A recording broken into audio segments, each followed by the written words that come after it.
every boy needs and yearns for and loves his dad regardless of the circumstances.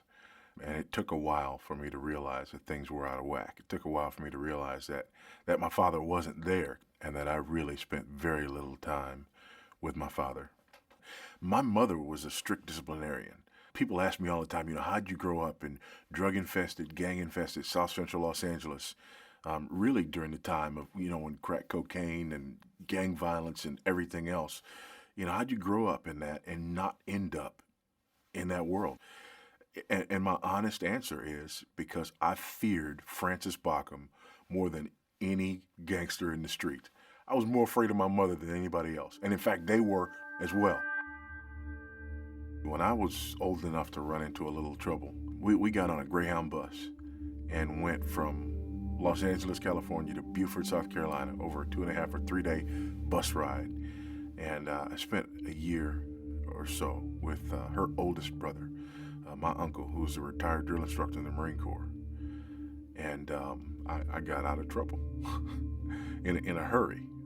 But it was amazing to spend a year with a man in the house.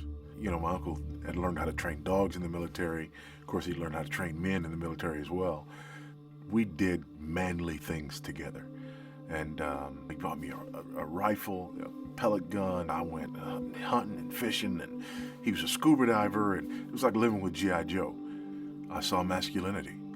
I saw a man who lived with his wife. I saw a man be married. I saw a man lead. All of those things that I just had not seen before.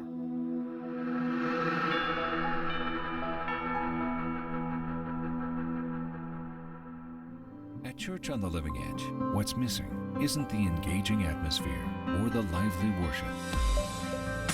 It isn't the relevant preaching or the diverse ministry opportunities we have to offer. It's certainly not our passion for Christ or our hearts for the lost. No, what's missing, friends, is you. Church on the Living Edge. Experience life the way it was intended.